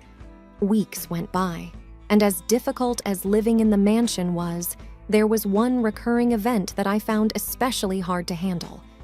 Every time I gathered the courage to approach John about possibly moving out, Clara would somehow have a health issue. One evening, John and I were out in the garden. I took his hand. "John, don't you think it might be good for us to have a place of our own? Somewhere we can start our life together, just the two of us?" Before he could respond, Clara's voice echoed from the balcony. "John, come quickly, my heart." Without a second thought, John dropped my hand and rushed to her. I followed closely, worry replacing the resolve I had moments ago. We found Clara on the couch, Lydia by her side, patting her hand with a worried expression. "It's her heart," Lydia whispered dramatically. Clara looked weak, but when her eyes met mine, there was a glint of something I couldn't quite decipher. Triumph, perhaps? John, his face pale with concern, called the family doctor. After a thorough checkup, the doctor reassured us that it was just a minor scare and Clara would be fine with some rest. "Mom's not well. We can't leave now," John whispered to me later that night, wrapping his arms around me. I understood his concern, but a nagging doubt persisted. The next evening, I was in the kitchen, looking for a snack, when I heard Clara's voice. She was speaking in hushed tones, but the house's acoustics carried the sound to where I was. It was a conversation between her and Lydia. "A little act, and he's right where I want him," Clara chuckled. Lydia's voice responded, "It works every time. He won't leave you." Feeling like the walls were closing in on me, I retreated to our room. The realization was like a cold slap to my face. I wasn't just battling with their unwelcome behavior. I was dealing with calculated manipulation. Every few weeks, Clara would organize grand gatherings at the mansion, inviting family members, old friends, and acquaintances. It was one such evening when the vast living area of the mansion was buzzing with chatter, laughter, and the clinking of wine glasses. For most, it was an event to catch up, share stories, and indulge in delicious food. For me, it felt like stepping into a lion's den. As I entered the room, adjusting the hem of my dress self-consciously, Clara's voice rang out above the rest. "Ladies and gentlemen, our latest addition to the family, the stranger, has finally graced us with her presence." A few tittered, while others, not as familiar with Clara's games, looked confused. But it was Lydia's voice, dripping with fake sweetness, that drew the room's attention next. Maybe she took a while because she was lost? This house can be so confusing for newcomers. People laughed, some out of politeness and others genuinely enjoying the spectacle. Determined not to let them ruffle me, I made my way towards a group of younger cousins, hoping for a less hostile environment. Before I could even make small talk with them, an older uncle, probably trying to ease the situation, said, "Oh dear, I've heard you're quite the cook. Made anything special tonight?" Seizing the opportunity, Clara cut in. "Yes, she tried her hand at the main dessert. We all remember her last attempt, don't we, Lydia?" Lydia, always eager to jump into the fray, laughed. "Oh, yes. Let's hope tonight doesn't disappoint as the last time did." Feeling the weight of the room's attention on me, I took a deep breath. "Yes, I tried a new recipe. I hope everyone enjoys it." The evening wore on, and it seemed like Clara and Lydia had made a game of tacking jabs at me. Comments about my choice of attire, the way I spoke, or even the way I held my glass. Nothing was off limits. It was exhausting. Every step I took, every word I uttered, was met with scrutiny.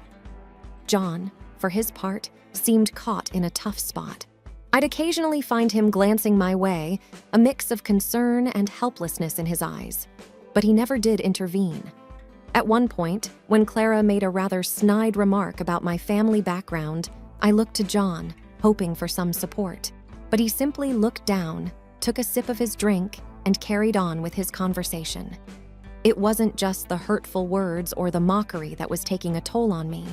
It was also the realization that in a room full of family, I was utterly alone. Only Aunt June, Clara's sister-in-law, offered some solace. She'd occasionally shoot sympathetic glances my way or whisper words of encouragement. "You're stronger than their words," she once murmured as she passed by. As the clock ticked away and the evening gradually came to a close, the heavy weight in my chest remained. Another gathering had come and gone, and I was reminded once again of my place in this family, or rather, the lack of it. In the days following the gathering, the atmosphere in the mansion was different. Tensions had risen, and there was a palpable sense of unease in the air. The previous gatherings had already taken their toll on me, and I was beginning to feel the strain. One morning, as I was choosing my outfit for the day, I decided to pick a dress I hadn't worn since before I was married. It was bolder than anything I dared to wear in Clara's home.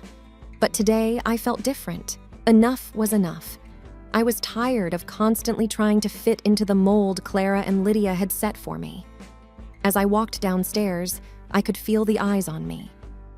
Clara was sitting in the living room, reading a magazine. She looked up and her eyes widened slightly. "Decided to change things up, have we?" she asked, a hint of sarcasm evident. Lydia, ever her mother's shadow, smirked from behind her. "Trying out a new style?"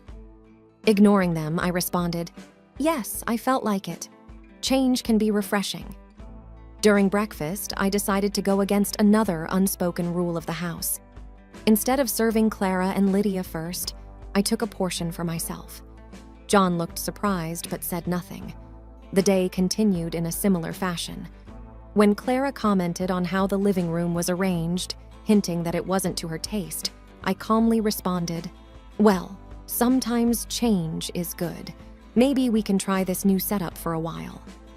By evening, it was clear that Clara and Lydia were not pleased with my newfound confidence. I could hear them whispering in corners, their eyes darting towards me with disapproval. John, who had mostly stayed out of our interactions, seemed increasingly anxious. During dinner, Clara tried to regain her control. "I was thinking of hosting another gathering next week," she began, eyeing me pointedly. "That sounds like a lot of work. Maybe we can skip this one," I countered. Lydia's eyes flashed with irritation. "Mom has always hosted these gatherings. Why should this month be any different?" Before I could respond, John intervened, trying to defuse the situation. "Maybe we can discuss this later." But the storm was already brewing. The winds of change had begun to blow, and there was no turning back. Despite the tensions at home, Clara went ahead with the plans for another gathering. As the day approached, I felt a strange mix of dread and determination. This time, I was ready. The day of the feast arrived. Guests began to pour into the house, filling it with chatter and laughter. The dining table was a grand affair, laden with Clara's best china and silverware, and food that smelled divine. I made my entrance wearing a dress I felt confident in, with my head held high. Clara was among the first to notice. "Oh, look at you," she said mockingly, drawing attention to me. "Trying so hard, aren't we?" Lydia couldn't resist adding, "What's the occasion? Why the sudden change?" Instead of shying away, I replied, "Every day is an occasion, Lydia. It's about time I realized that." The room was abuzz with whispered conversations. I could tell some guests were taken aback by my response, not used to seeing this side of me. Dinner began, and as the courses came and went, the atmosphere grew tenser. Clara tried her usual jabs, commenting on everything from the food to the guests' attire. When she remarked on a dish I had made, saying, "It seems our dear daughter-in-law is trying new recipes. Let's hope this one's edible." I had had enough. Taking a deep breath, I said, "Clara, since we're giving opinions, I think your food could use a little more flavor. And your dress? Maybe it was fashionable a decade ago." Gasps filled the room. Clara looked as if she had been slapped. Lydia, ever eager to come to her mother's defense, scowled at me. "How dare you?" "And you, Lydia," I continued. "You've spent so much time in your mother's shadow, I wonder if you even have your own opinions." By this time, the room was silent, all eyes on the unfolding drama. John looked uncomfortable, clearly not expecting this turn of events. Clara finally found her voice.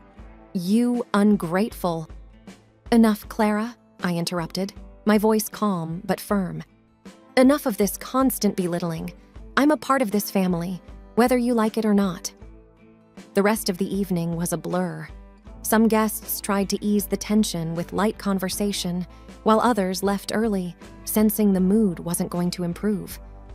As the last guest departed and the front door closed, the real storm had only just begun. The immediate aftermath of the gathering was palpable. Clara, Lydia, and John sat in the living room, and I joined them, determined to clear the air once and for all. Lydia was the first to break the silence. "You've crossed a line today. How could you embarrass us in front of our guests like that?" I looked her squarely in the eye. "I spoke the truth, Lydia. If the truth is embarrassing, maybe it's time for some introspection." Clara, her face a shade redder than usual, responded, "You come into this family and you think you can change everything?" "No, Clara, I don't want to change everything. I just want respect. Is that too much to ask?" John finally spoke up, his voice shaky. "Can we all just calm down? Arguing won't solve anything." I turned to face him. "John, you've been quiet throughout all of this. It's not just about tonight. It's about every day, every comment, every jab. Why haven't you said anything?" John looked down, struggling to find words. "I wanted to keep the peace. I thought it would get better with time." Keeping the peace? At the cost of my dignity? I thought. I had imagined John to be my pillar of strength, but in the crucial moments, he had chosen silence. "John, keeping the peace doesn't mean turning a blind eye," I said, my voice trembling with emotion. He looked up, pain evident in his eyes. "I'm sorry. I should have done more." The room went silent again, but this time it wasn't the uncomfortable silence of before. It was the silence of realization, the silence that follows after masks have fallen and facades have been shattered. Clara, looking more vulnerable than I'd ever seen her, whispered, "I just wanted what's best for my son."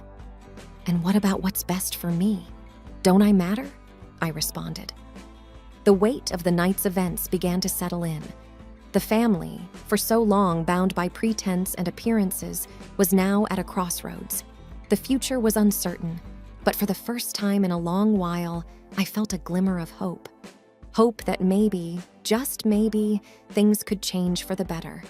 The house, once a symbol of hope and new beginnings, had turned into a prison of judgments and unsolicited advice. As I packed my bags, I reflected on the journey. I had tried to fit into their mold, to be what they wanted, only to realize they'd never truly accept me. But in that attempt, I had learned an important lesson. I had seen what it was to become them, to stoop to their level of pettiness. But that was not who I wanted to be. John walked into the room, his face pale. "You're leaving?" "Yes, John," I replied calmly. "I've shown that I can play their games, be just like them. But that's not who I truly am. I don't want to lose myself in their world of superficiality." "But we can work this out, can't we?" he pleaded. "John, it's not about working it out anymore. It's about me preserving my essence, my dignity. I deserve more than just to fit in or be tolerated." The trip to the lawyer's office felt both long and short, the end of one chapter and the beginning of another. Relocating to a new city gave me a fresh start. I established a career where I was valued for my skills and character. I formed genuine bonds with people who didn't see the world through the narrow lens of societal expectations. As time went on, I flourished. Not as someone's daughter-in-law or wife, but as an individual with her own identity. The irony was that my success in the professional and personal realm soon became the talk of the town. The very people who once looked down upon me now gossiped about my achievements. But by then, their opinions didn't matter. I had chosen to prioritize my mental and emotional well-being over their approval. I had proven I could be like them, but had chosen a path of kindness, understanding, and self-preservation. In choosing myself, I found the peace and happiness that had eluded me for so long. No longer defined by others, I thrived, standing tall in my truth and authenticity.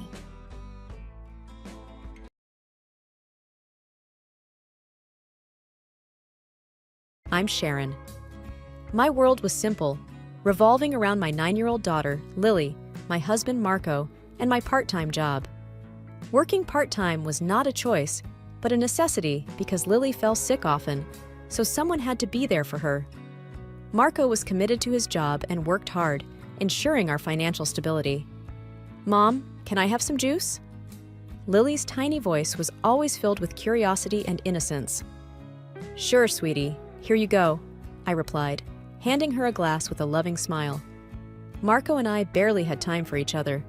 Our conversations were mostly filled with routine check-ins and updates about Lily. "How was Lily today?" he would ask every evening, his voice heavy with concern and fatigue. "She's fine. A bit tired, but fine," I would respond, trying to keep the worry out of my voice. It was during one of these mundane days that I started feeling unwell. My stomach was in constant turmoil. Soon, I was admitted to the hospital, leaving Lily under Marco's care. Work was something I had to leave behind, and it was a challenge to juggle everything. "Marco, please make sure Lily has her meals on time and don't forget her medication," I reminded him every day, pain evident in my eyes. "I will, Sharon. Focus on getting better," Marco would reassure me, his eyes meeting mine for a brief moment before leaving the room. With me in the hospital, the responsibility of dropping and picking up Lily from school fell on my friend Iris. Iris was my confidant, someone I had known for years. She did not work and had a lot of free time, so she happily agreed to help us out. "Iris, thank you so much for doing this." I expressed my gratitude daily. "Oh, it's no trouble at all, Sharon. We're friends, aren't we?" Iris would reply with a casual wave of her hand. Iris brought Lily to the hospital every day after school, and for that, I was thankful. However, something was off. I could sense it in Iris's hurried visits and in her restless, absent-minded conversations. "Is everything okay, Iris?" I asked her one day, her nervous energy filling the room. "Oh yes, just some things on my mind." She brushed it off with a nervous laugh. And then there was Marco. His visits became less frequent, our conversations brief and superficial. "I'm just caught up with work and Lily," he would say whenever I asked him about his infrequent visits. I wanted to believe him, but something didn't sit right. Lily, my source of joy, also seemed different. She was quieter, her bright eyes losing their sparkle. "How was school today, Lily?" I would ask her every day, hoping to break her silence. "It was fine," she would reply with a small, forced smile. The serene strings of our life were starting to feel strained. My family, my friend, the people who were my pillars were changing, and I couldn't shake off the feeling that something was very, very wrong. The days were rolling by with a certain monotony, and I was growing more uneasy with each passing moment. I felt like a spectator in my own life, watching the unsettling changes in the people I loved. Every visit from Iris was marked by an unsettling silence, her usually lively demeanor replaced by a pensive, distant one. "Iris, you've been acting so strange lately. What's going on?" I finally asked her, unable to keep the worry out of my voice. I have some stuff to deal with, Sharon. Nothing for you to worry about," Iris replied, avoiding my gaze. "Is it something serious?" I pressed on, eager to help my friend. "Sharon, really, it's nothing. Focus on getting better." She brushed me off, changing the subject hastily. Marco was a whole different story. He would walk in with a forced smile, updating me on Lily and his work, all the while avoiding eye contact. It was as if he was carrying a heavy burden, one that he was unwilling to share. "Marco, is everything okay at home?" I asked him, the concern clear in my voice. "Everything is fine, Sharon. Just work is a bit stressful," he replied, his gaze fixed on the floor. "And Lily, is she okay? She's been so quiet lately," I prodded, my worry for Lily overpowering everything else. "She's just missing you," he responded, his voice flat.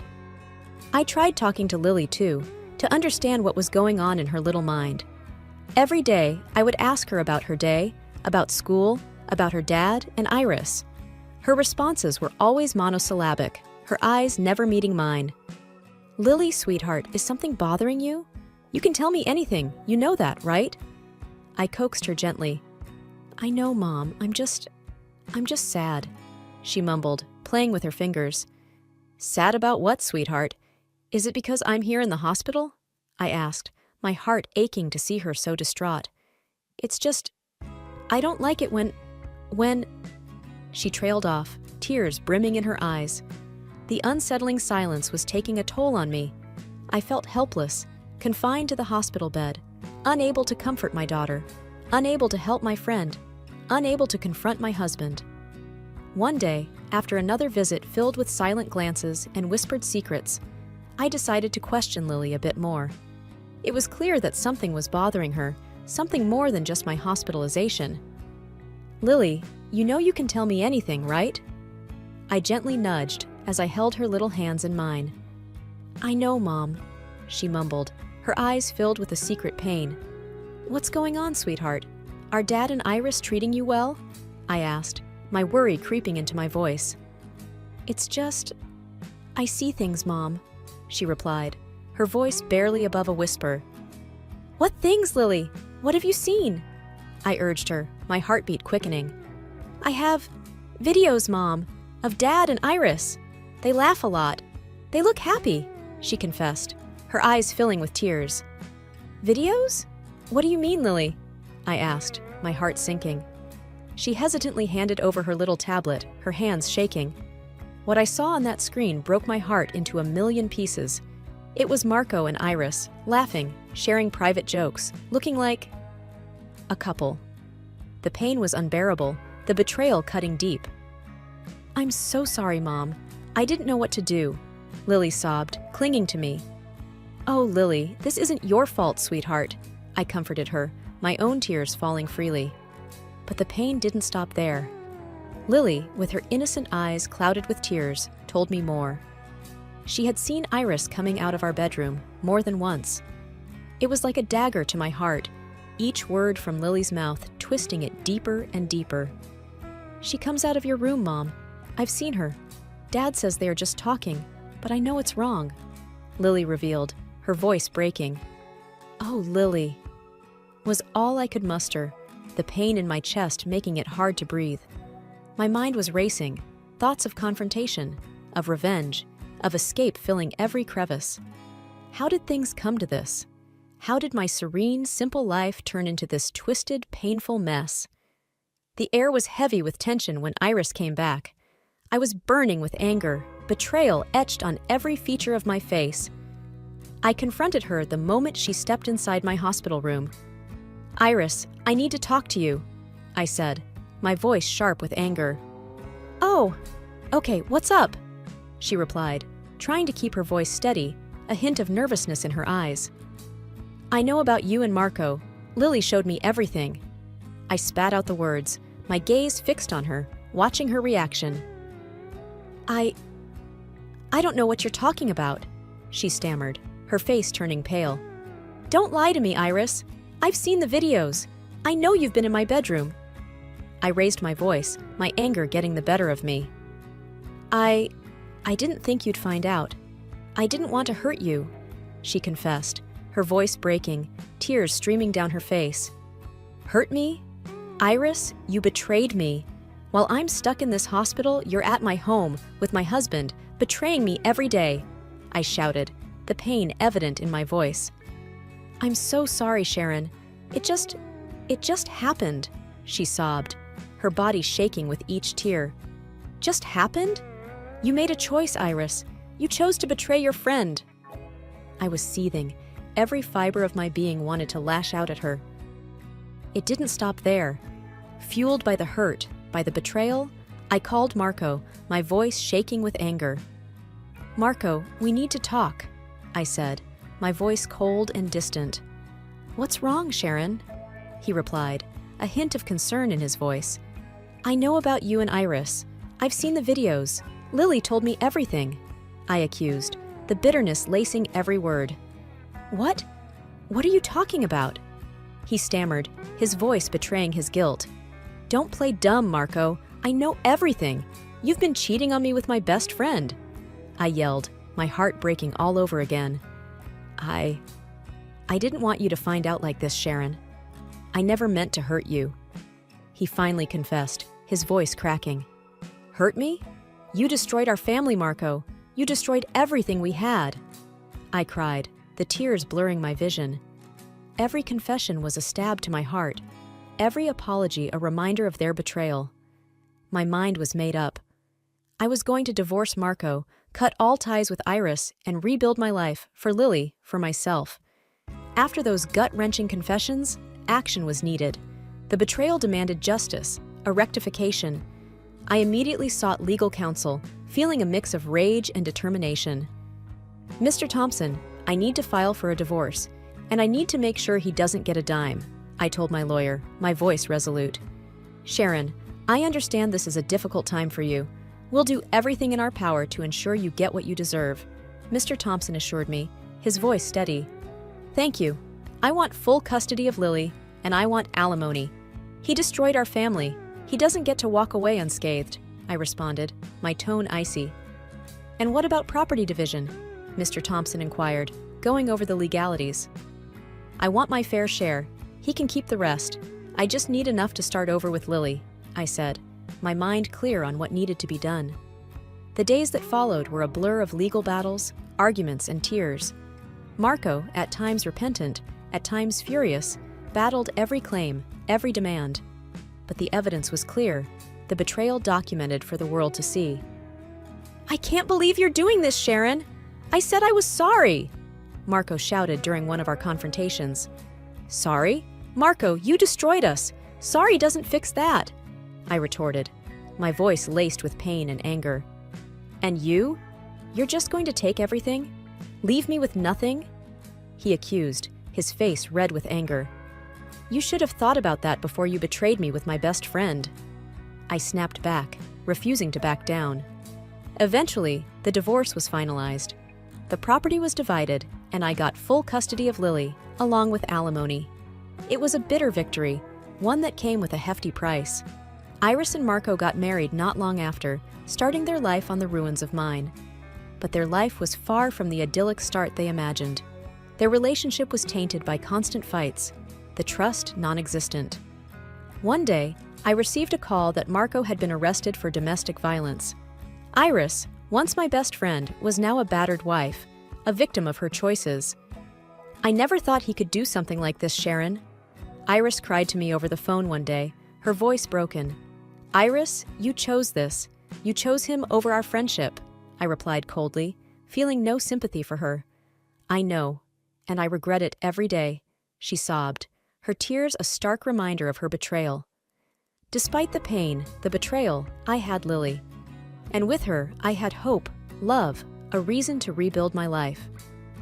They say that after the storm comes the rainbow, and Lily was my rainbow, my beacon of hope in the darkest of times. Living in the aftermath of such a tremendous betrayal was like wandering through a field of emotional landmines. I watched from afar as the lives of Marco and Iris unfolded into a chaotic mess, their supposed bliss transforming into a nightmare. One day, as I was sipping my morning coffee, I received a call from a mutual acquaintance, filling me in on the latest drama in their turbulent life. "Sharon, have you heard? Marco got arrested," said the voice on the other end, a mix of concern and gossip-filled curiosity. "What? Why?" I responded, trying to mask my interest. "He and Iris had a huge fight. He lost it and hit her," the voice replied, almost whispering. While a part of me felt vindicated, the other part just felt numb. The unraveling of their lives was the culmination of their betrayal, their deceit. Days later, Iris called me, her voice weak, broken, the sound of a defeated soul. "Sharon, I didn't know where else to turn. Marco, he's not the man I thought he was," she stammered, tears choking her words. "Iris, what did you expect? You both built your happiness on someone else's pain. Did you really think it would end well?" I responded, my voice cold, detached. I know we did wrong, but I never imagined he could be so violent," she cried, her sobs a symphony of regret and despair. "You made your bed, Iris. Now, you have to lie in it," I replied, feeling no pity for the woman who once was my closest friend. Their lives had become a tangled web of regret, pain, and consequences. Watching them, I couldn't help but feel a sense of poetic justice, a realization that the universe had its way of balancing the scales. My focus remained on Lily and our new life together. I wanted to protect her, to shield her from the pain that had marked my life. Our bond became our sanctuary, our love the light guiding us through the darkness left by Marco and Iris's betrayal. Our conversations were filled with love, support, and healing, a stark contrast to the tumultuous relationship that was now Marco and Iris's life. "Mom, will we ever be a family again?" Lily asked one day, her innocent eyes searching mine for answers. "No, sweetheart, but we are a family, you and me. We have each other, and that's all we need," I replied, hugging her tight, feeling the strength of our bond. The unraveling of lives around us served as a constant reminder of the pain of betrayal, but also as a beacon of hope, of strength.